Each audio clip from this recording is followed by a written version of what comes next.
Pilit na hinihingian ng lagay ng mga sigang ito ang bagong lipat nilang kabarangay. Ito pala ang magtuturo sa kanila ng tamang asal. Halika at sabay-sabay natin tunghayan, mga kapanalig.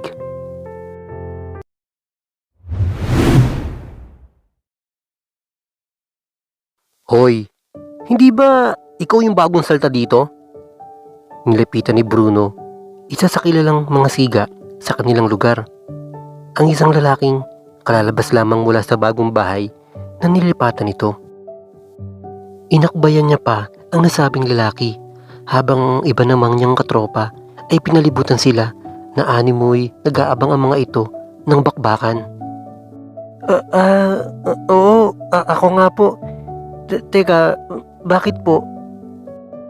Magalang at mahinahong tanong naman pabalik ng nasabing lalaki. Anong pangalan mo? Umaalingaso naman ng mabawang amoy ng pinaghalong alak at sigarilyo sa bibig ni Bruno nang muli siyang magtanong. Jomar po. Sagot naman ng lalaki.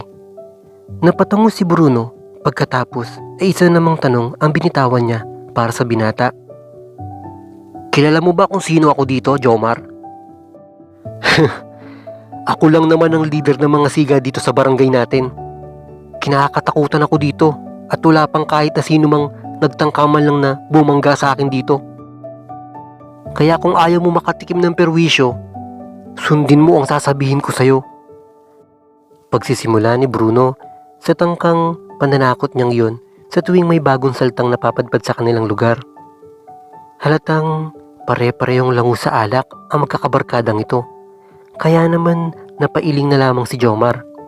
Lalo nang biglang ilahad ng nagpakilalang leader na si Bruno ang kamay nito at nagsalita. Bigyan mo kami ng pera para sa proteksyon mo at ipinapangako namin sa iyo na walang mangyayaring kahit anong masama sa iyo. Tamang presyo lang ang kailangan namin, sabi pa nito at doon ay hindi na napigilan ni Jomar ang matawa. Teka, ako ba ang pinagloloko nyo? Kung magsiyasta kayo, akala nyo kung sino kayong mga hoodlum ah. Tingnan nyo nga yung mga katawan nyo. Sobrang papayat nyo. Kakainom. Naiiling na bulalas niya sa mga ito na agad namang ikinagulat ng mga patpating siga. Ito kasi ang kauna-unahang beses na mayroong pumalag sa kanilang pananakot. Marami kasi sila at ang iba ay may daladala pang mga patalim kaya naman madalas ay hindi na lamang pumapalag ang mga kanilang binibiktima. Ngunit parang mahihirapan yata sila sa isang tao tulad ni Jomar. Abat, ang yabang mo ah! Galit na wika ni Bruno kay Jomar. Sa inis niya ay agad niyang hinugot ang balisong na nakatago sa kanyang tagiliran at sinimulan laruin iyon sa harapan ni Jomar na parang nananakot. Ngunit imbis na matakot ay lalo pang napangisi sa kanya ang bagong salta na lalo na ring ikinausok ang ilong ng mga sigang mapang-abuso. Talagang sinusubukan mo ako ah! Hiyaw pa ni Bruno, sabay unday ng patalim kay Jomar. Mabilis namang naiwasan ng lalaki ang pagwasiwas niya sa naturang balisong at isang iglap ay nahuli rin nito ang kanyang kamay. Napahiyaw na lamang ang leader ng mga siga sa barangay nang simulan siyang balian ni Jomar upang maagaw ang hawak niyang patalim. At sa isang iglap ay sabay-sabay niyang sinugod ng mga kasama ni Bruno. Animoy, eksperto naman ang naging paggalaw ni Jomar.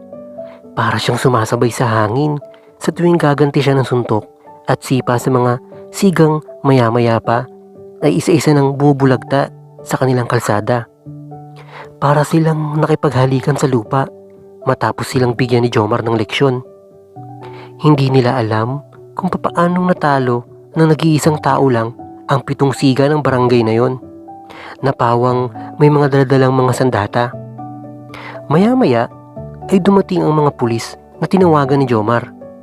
Ganoon na lang ang gulat ng mga nasabing siga nang tawaging Sir ng isa sa mga rumesponding pulis.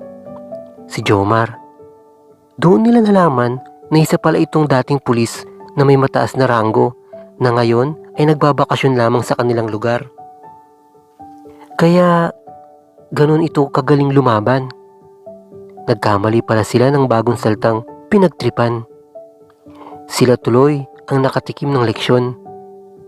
Timbog tuloy ang mga patpating katawan. Nang makalabas ang mga siga ng barangay na yon, ay halos wala na silang mukhang maihaharap sa mga tao. Kalat na kasi ang balita kung paano sila ginulpi ng pulis na si Jomar. Dahil doon ay napilitan na lamang na magbanat ng buto ang mga sigang ito dahil wala na silang madidilensyang pera. Wala na kasing natatakot sa presensya nila, kaya naman wala na rin nagbibigay sa kanila ng lagay. Alam na kasi ng mga tao kung kanino sila lalapit sa oras na mamerwisyo ang mga ito. At hindi naman na gusto pa ni Bruno na muli pang banggain ito.